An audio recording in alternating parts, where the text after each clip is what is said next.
Right, so we're going to bring forward item number 7 then, which is hate crime. And again, if I could just give a little bit of context to this.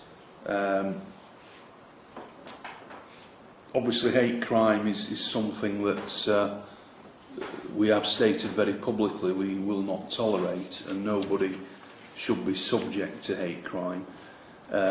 And hate crime is something that is motivated by prejudice based on the victim's disability, race, religion, gender identity or sexual orientation. And clearly things like Brexit and other international issues do have a bearing on hate crime in our communities. In reality, all strands of hate crime have increased over the last year, with race hate accounting for about 80% of those reports. Just to recap, back in 2015-16, I did launch an extraordinary hate crime grant round from the Safer Communities Fund, and we actually funded 12 projects at that time, totaling more than £112,000 to the different organisations. And in fact, we have supported 34 organisations that in some way are trying to address hate crime in West Yorkshire. So I'm pleased about that. I've also met with lots of different groups personally, from LGBTQ communities, Gypsy and Travellers communities, the Muslim Safety Forum, the Leeds Polish community groups, for example, and lots of others.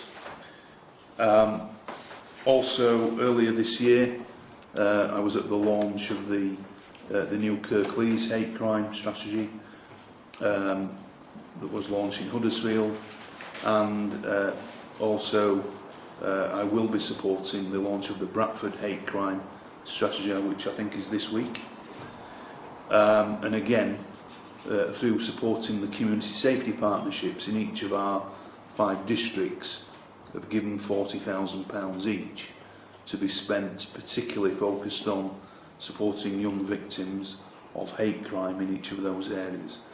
So that's a bit of context to now handing over to you to give an update on the West Yorkshire Police report. Thanks. Okay, just for clarity then, West Yorkshire Police use the term 8 incidents, which includes total hate crime and non-crime incidents, and that enables us to have a true picture of the demand across the force. Between April 2016 and 31st of March 2017, there were 5,899 hate reports to the police, and of these, 5,223 were recorded as hate crime. We've actually seen a 70% increase in hate crimes recorded in 2015-16, and then an increase in 2016-17 of 40%, and a further 44% increase so far this year. And the recent increases are predominantly associated with an administrative change in relation to forced crime recording processes, which have resulted in an increased likelihood of a crime being recorded following an incident report to the police. Crime increases have been reported across a number of crime types this year, and the increases in hate crime follow a similar pattern related to offences such as public order and low-level violence without injury. Recent publicity may also encourage victims of hate crime and hate incidents to come forward and report their experience to the police. And West Yorkshire Police have been instrumental in developing an active communication strategy over the last 12 to 24 months to raise awareness. The increase in reported incidents and crimes we see as a positive step, but clearly there are concerns that some incidents and crimes are still not being reported, and this is around our quest to continually build trust and confidence with communities to raise awareness so that we do actually get a true picture of the issues in our communities. The latest National Community Tension Team reports identify that following immediate increases in the volume of hate incident post the recent domestic terrorist evidence of Westminster, Manchester, London Bridge and Finsbury Park, figures show a reduction in the level amount of tensions. And again, just to provide some local reassurance, that does actually mirror the context of West Yorkshire. And again, furthermore, around the European terror attacks, the most recent being Barcelona in Spain, have shown no significant impact post-event to the volume trends in West Yorkshire. Within West Yorkshire, victims of hate incidents and crimes are surveyed so that the force can act upon victim feedback and improve service delivery. The satisfaction rate 12 months to March 2017 was 78.6%. Levels have fallen slightly since March 2017, and for the 12 months to June 2017, it's now at 77.3%. And again, similar reductions have been seen for both white and black minority ethnic victims. The reduction in the level of overall satisfaction of victims of hate crime and crimes has been primarily driven by a reduction in satisfaction for keeping people informed, but also around actions taken. And again, this is a very similar trend to what we've seen within victims of burglary, violent crime, vehicle crime, who reported satisfaction rating that were reduced by 5.8 percentage points to 78.6.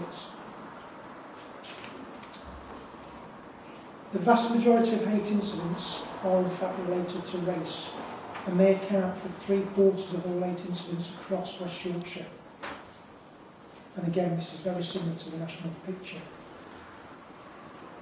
Increased volumes of race hate incidents and crimes in West Yorkshire can be attributed to more victims understanding hatred and being willing to come forward to report to the police. And there's also greater media coverage of hate crimes, which, again, reported on national and international terror events, we see as encouraging people to come forward. The repeat victimisation rate for race incidents is at 16.1%, and that's held stable since July 2016. A total of 4,306 race hate crimes were recorded in the last 12 months, with a total of 691 providing outcomes for the victims, which related in police action against the suspect. Almost 60% of race hate victims are male, over 85% are aged 50, or under 50 rather, with almost 30% in the 30 to 39 age bracket, and around 45% of victims define their ethnicity as Asian. And it's also worthy of note that over half of the suspects define their ethnicity as white British. Faith hate incidents have increased significantly in involvement and stood at 334 for 2016-17. We believe this is attributed to the better identification and recording practices within West Yorkshire. Disability hate incidents have also increased significantly in volume to stand at 356 for 2016-17, and that's up by 34%. Sexual orientation hate incidents increased significantly over the last 12 months to 790, and that's a 77% increase. Transphobic hate incidents are relatively low in volume but increased steadily to stand at 74 for 2016-17. So that's the overall context in terms of the increases around hate crime. But in terms of ongoing work and developments across West Yorkshire, we've got the Joint Office for the Police and Crime Commissioner and West Yorkshire Police Hate Campaign, Hate Hurts. That continued to be run with focus themes on each of the hate strands taking place in the months from November 16 to March 17, and this year the campaign has been extended to July 2017. West Yorkshire Police continue to support the Home Office Action Against Hate plan by working with partners and colleagues to raise awareness of hate crime and how to report it, but also provide support to victims and prevent and respond to hate crime. And there's also ongoing work with British Transport Police to provide hate crime information in some of the Eastern European and other languages spoken by migrants, asylum seekers and refugees living or coming into West Yorkshire. And there's also a project offered to university students acting as a community safety advocate to create resources aimed at young people that challenge attitudes and behaviour which may lead to discrimination and hate. Around the monitoring piece then, since the EU referendum in June 2016, hate crime performance updates are routinely provided to the Chief Officer team, in order to highlight and alert to any emerging threats or exceptional performance trends. At a district level, hate crime data is regularly communicated for local monitoring and to inform partnership activities and local scrutiny panels. And West Yorkshire Police continue to submit data returns to the Home Office National Community Detentions Team, who monitor the national hate crime picture. All 5 policing districts have appointed a hate coordinator post. They act as local gatekeepers for hate crime, providing subject matter expertise and supporting officers. They maintain contacts with local partners and proactively raise the awareness with local communities. And again, there's regular practitioner updates and workshop forums to develop, obviously, our processes around hate crime. Hate crime policy leads, they continue to meet with the 5 district council leads for hate crime, and again, engender that partnership working across the partnership. And West Yorkshire Police have also developed an information sharing agreement, which is together with independent non-governmental organisations supporting victims of the anti-Muslim hatred. And again, that agreement continues to enable monthly sharing of anonymised data and monitoring around the anti-Islam hate crimes across the piece in West Yorkshire. So that's the overview really in terms of obviously the performance data, the trends, but also the ongoing work to abate that rise in hate crime and tackle hate crime in all its forms. Okay, thank you. I do have a few questions to follow up on this as well. So, page 2, paragraph 4. It's really a question around how satisfied we are with the number and the ability of the current local hate crime reporting centres. And are we confident that they are in every community across West Yorkshire? Right, well, there are actually 148 local hate incident reporting centres across West Yorkshire. So whilst the use of the phrase every community might not be strictly true, this provision is widespread. They're managed by the 5 local authorities rather than the police and tend to be in places like council hubs, housing offices and libraries, as well as other charities and organisations. In addition, all local authorities offer online reporting, and victims of hate can also report via Stop Hate UK, Telenumber as I mentioned earlier, and also the Community Security Trust. So there's many additional alternative methods of reporting. Of note, approximately 2 years ago, as a result of a mystery shopper by an activist group, Just West Yorkshire, local authorities reviewed their own 8 incident recording centres, resulting in some being removed if they weren't being used and new ones being introduced. So, you know, they are provided with fresh training across the piece, and staff continue to do that. And we also link in with all the 5 district 8 incident reporting centres on our external hate crime website as well. Okay, so it's just that obviously if the awareness of these centres and the training of staff, if that isn't regularly reviewed and updated, then potentially a lot of these centres could be just not in the public awareness basically, and then people going in to report them, if they haven't got confidence in the ability of the people running them to be up to speed, if you like, then you can see some of the pitfalls really. Certainly, I mean, there's potential around a risk in the service gap across the whole piece in terms of the communities, but as I alluded to, you know, you've got 148 across the 5 districts. Yeah, and obviously the development of apps is something that might help to alleviate some of these, or the need for so many of these centres across West Yorkshire. We previously alluded to cybercrime, but also, you know, cyber does provide opportunities to reach, you know, wide into the community through the different online opportunities and social media platforms, which can link to, you know, these particular non-government agencies, but also statutory agencies to assist victims of hate crime. Still on page 2, paragraph 5, there's a reference to the National Community Tension Team and the figures that show a levelling out of the reports post the domestic terrorist events that you referred to in Manchester, London, and more recently the European attacks. But given the concerns around under-reporting, how confident are we that this is a true local picture? Right, well, we're confident we've got an understanding of the local tensions. However, we do continue to encourage reporting, and inevitably there will be some tension matters that aren't necessarily reported to the police. But we wouldn't expect to be caught out by a significant tension scenario that have not reached us through reporting systems, partnership workings, engagement with our local communities that we have in place.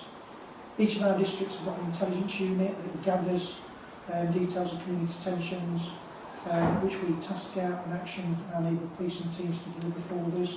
That's subject to scrutiny at our daily management meetings, and again we feed that up through the national performance data framework to inform the National Community Tensions Team. So again, we're confident that that does reflect the statistics that we're providing to them locally. And again, you know, we develop intelligence products from that to make people clearly aware. We've clearly got a weather eye on potential around right-wing extremists coming to protest within West Yorkshire. We've had that recently over the last couple of weekends, which was led by Mr. Battle. And again, you know, we are there identifying and doing alerts of any emerging threats. Looking at exceptions in terms of reporting, so we can make sure that we're putting resources around particular issues which develop within our local communities. Yeah, no, thanks. That's reassuring, and I understand there is some work ongoing with the National Community Tension Team, and will they be linking, or do they link in close with the district hate crime coordinators that you referred to in the report as well? We link in from the district into the force through our performance improvement unit and then into the National Community Tension Team. But we've also got links within the CT environment as well, the North East Counter Terrorism Unit, that feed in those tensions as well. Yeah, okay. Just touching on both reports really, it's around the online, what are we doing to tackle potential online hate crime, and how big an issue do you think it is in West Yorkshire? Well, in the last 12 months to 31st of August this year, we've had 5,392 hate crimes recorded in force, with 111 having that cyber flag that I alluded to earlier. So that provides an indication, because I did mention around the confidence in the flagging process, whether the incident's actually been committed online. So we are developing our processes around that to get a more accurate picture. But on the face of it, it would seem that, you know, this is not necessarily a problem issue for the force, but we do expect that under-reporting will be occurring. So an idea still under development is the community advocate scheme, where college students would be asked to design a resource for use on social media which challenges attitudes and behaviour and can lead to expressing hate, complementing the existing Hate Hurts campaign. And in addition, our force lead Karen Straps is currently reviewing the new CPS guidelines on prosecuting cases involving communications sent by social media to revise our hate crime policy. So that's work in train really. Yeah, I mean, you know, I do appreciate that given the amount of traffic there is every day online, that it is a huge task to monitor all that, but clearly, you know, as you know, things are brought sometimes to my attention, the Chief's attention, via Twitter postings or Facebook, and it's just making sure that we are absolutely, you know, cited on those incidents when they occur. And certainly there was an increase in that particular trend post the recent domestic terrorist incidents within the UK. And as a consequence, obviously we took some positive action around a number of those individual posting threats, obscenities on the internet. Yeah, right, thank you. I mean, outside of this particular meeting, community outcomes meeting, it would be helpful if I could be provided with regular updates around sort of emerging threats and trends, which I know are reported to the Chief Officer team meetings as well. Right, well, I'll Yeah. speak with our Force Lead Yeah. and our Force Performance Improvement Unit, who have got access to all the requisite data, and make sure that's disseminated to your office for consideration. Okay, thank you. And really just an update on quite some while ago now we talked about potential other categories around subculture and misogynist hate crime, or based hate crime, that's been under review, and it's really just an update to know where we are with that really. Well, we're continuing with the 9 strands, obviously, that fall out of the Equality Act at this moment in time. But in terms of misogyny around the gender issue, you know, we're satisfied that that covers that in terms of the gender specific within protected characteristics. But clearly, you know, misogyny won't be tolerated if there's, you know, elements of hate crime directed at females, then clearly we'll have that applied too soon. And the subculture one as well, the one that's been raised around, you know, the I think it's the goth type incidents that we had a presentation in Bradford, was it, last year? Right, well again, I mean, we've Yeah. not had that as an addendum to our current policy. Something we can take back and have a look at. Yeah, it's just that I know that there's some pilots going on elsewhere in other forces, particularly around misogyny, and I think Greater Manchester have adopted an additional one around subcultures. Sure. So it's really just making sure that ahead of any potential legislation that we are ahead of the game, as we were with the other strands, because we actually adopted the recording around the strands of the diversity ahead of legislation coming in. So given the types of communities we have in West Yorkshire, I would hope we'll be in a similar position if that arises. Okay. We'll take that forward. Thanks. Okay, that was the final question on the hate crime report. Thanks very much. Thank you. Thank you.